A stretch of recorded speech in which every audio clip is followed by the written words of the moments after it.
my opinion, the healthy at every size movement is something that really looks at obesity and looks at weight loss in a positive light and provides people with long-term solutions that are deeper than simply telling people, eat better and work out, because clearly that's not working. What's up, YouTube? Hi, hello, and welcome back to my channel. If you're new here, my name is Rachel, and I am excited to talk to you guys today about the topic. I'm sure you saw the title. And yeah, we're going to be talking about the healthy at every size movement and its approach to obesity and weight management. But, before we start chatting about that, I would love it if you subscribed. Don't feel obligated, but if you like nutrition, I post once a week on Tuesdays and sometimes on Fridays, and it's typically videos, addressing nutrition topics of my choice, and kind of what I do to prepare for them is, look into case studies and clinical trials, read research papers about the topic, and, kind of condense the information to a more digestible amount, and then provide the info for you guys to hopefully help you, learn something and gain a better understanding of nutrition. So if you like nutrition and you want to learn more, like I said, hit the subscribe button. Be happy to have you in the community and would love to see you on another video. But all right, rambling for too long. I'll dive into it. So yeah, we're going to be talking about the healthy at every size movement and how it chooses to address, obesity, and how it's, really changing the game. It's just, it's a really interesting topic. And before I actually researched this, my understanding of the healthy at every size movement was really limited.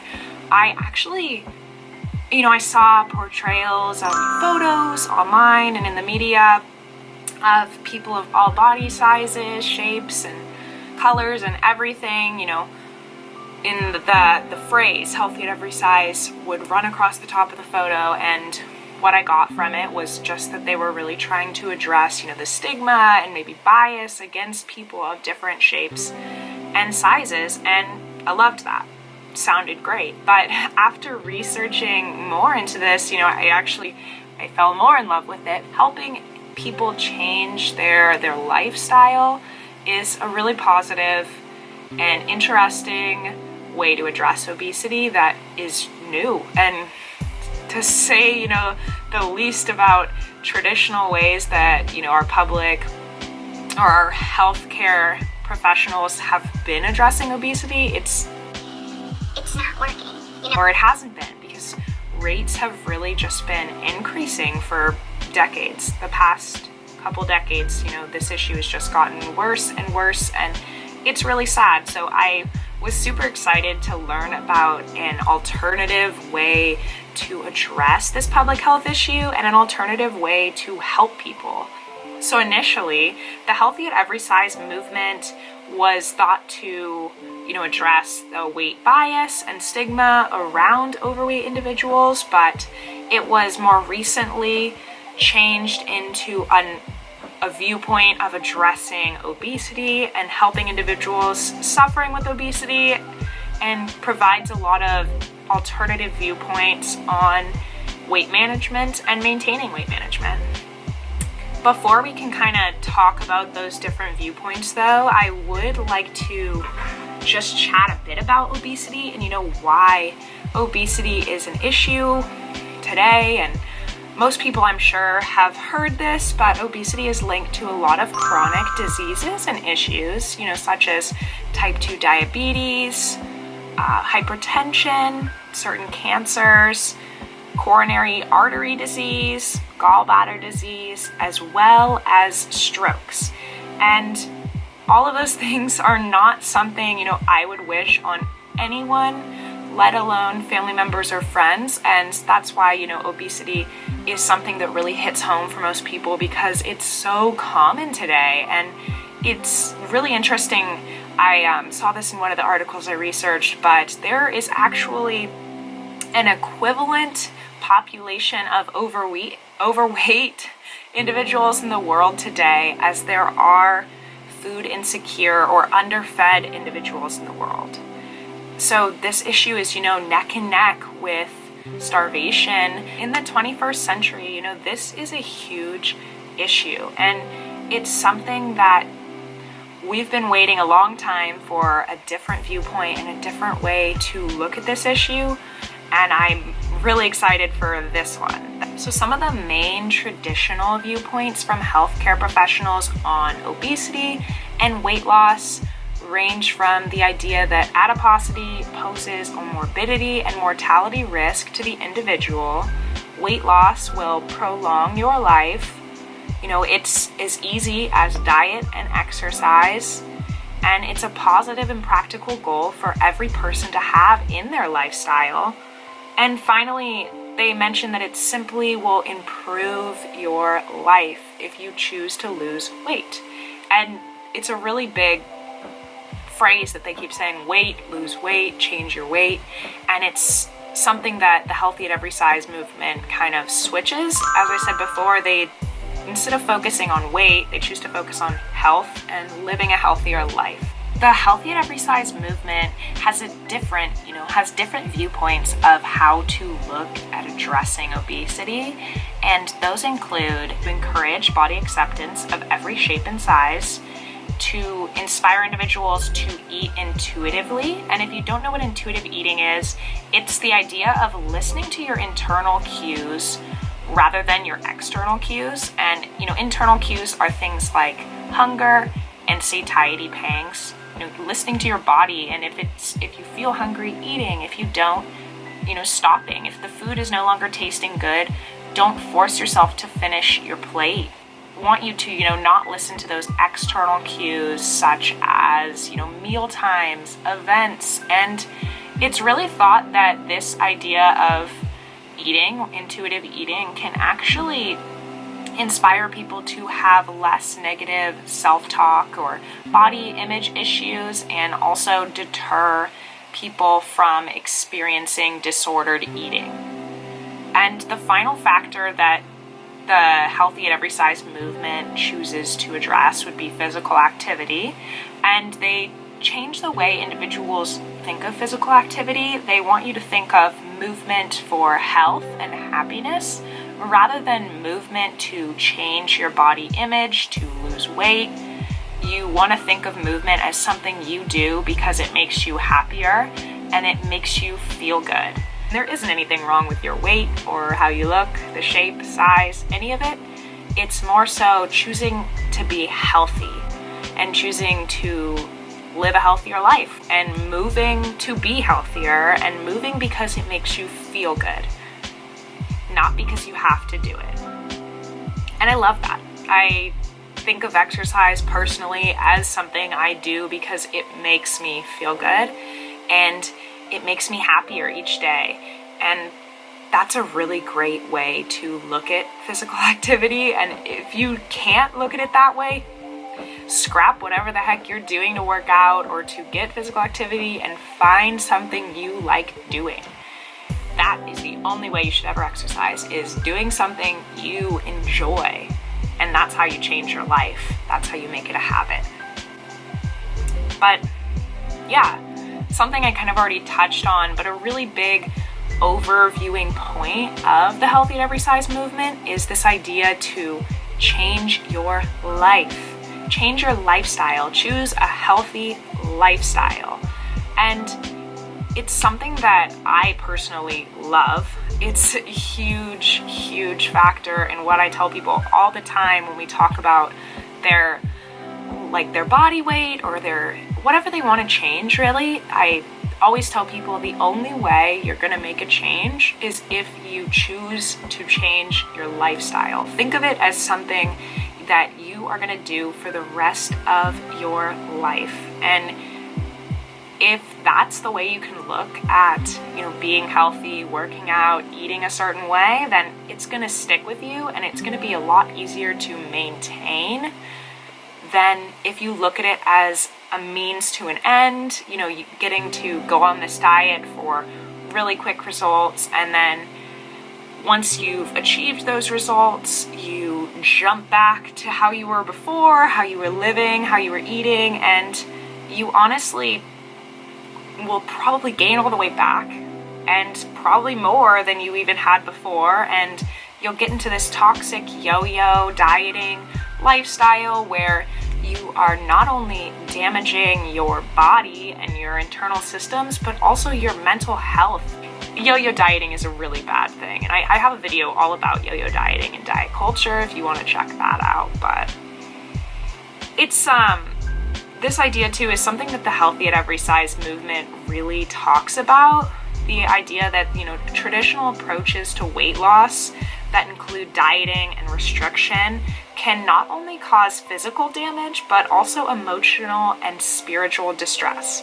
And again, that is so true. And it's so sad to see people suffering through this diet culture and yo-yo dieting back and forth and never really getting the results they want and never being able to maintain the results. So it's just, in my opinion, the Healthy at Every Size movement is something that really looks at obesity and looks at weight loss in a positive light and provides people with long-term solutions that are deeper than simply telling people, eat better and work out, because clearly that's not working, and people aren't able to find the root of why they can't maintain those things, because they're just stuck in this diet culture.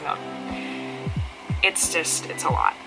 So overall, the Healthy at Every Size movement is something that's really positive. And the body acceptance and the changes in stigma and bias is also something that, we love. We love to hear it. Oh, you love to say it. And it's something that sounds like it should work. But this idea is really new still, and the approach to obesity is something that simply doesn't have enough empirical evidence to back it yet. That's the only issue with the Health at Every Size movement, is that there's simply not enough evidence to back its claims. So we don't really know, since it hasn't been around for that long, how it will work and if it will work. But yeah, another point that was addressed in multiple articles and clinical trials is the idea of, is obesity the individual's responsibility to address, or is it deeper than that? Is it more of a public health issue that the environment plays a role in as well? And in my opinion, obesity is definitely something that we have told people is an individual's responsibility for so long, but it is much deeper than that, and the environment plays a huge role in obesity and the increase in rates. And that's because of a few reasons, but food deserts being one. If you don't know what a food desert is, it's an urban area in which it's difficult to buy affordable and healthy fresh vegetables and fruits.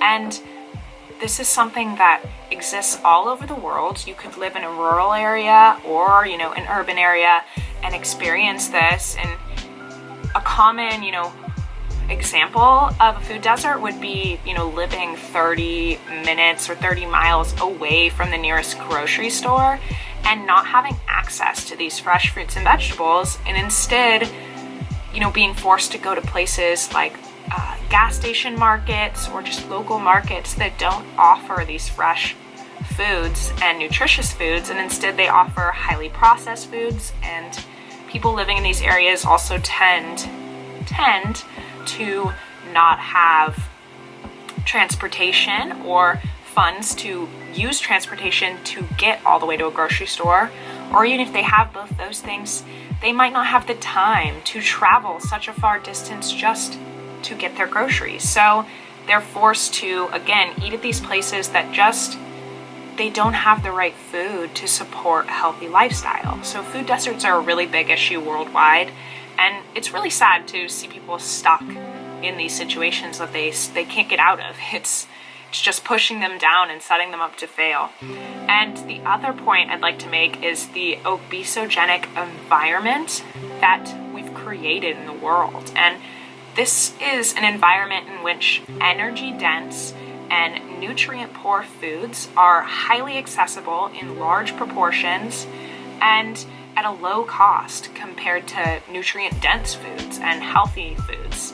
So people tend to, eat at the fast food chains rather than go and buy fresh vegetables to cook for themselves because it's faster, it's cheaper, and they get more for their buck. So we've really just created this, obesogenic environment that promotes obesity, and combine those two factors, those two environmental factors, with predisposing, genetics, and we are really just setting people up to fail.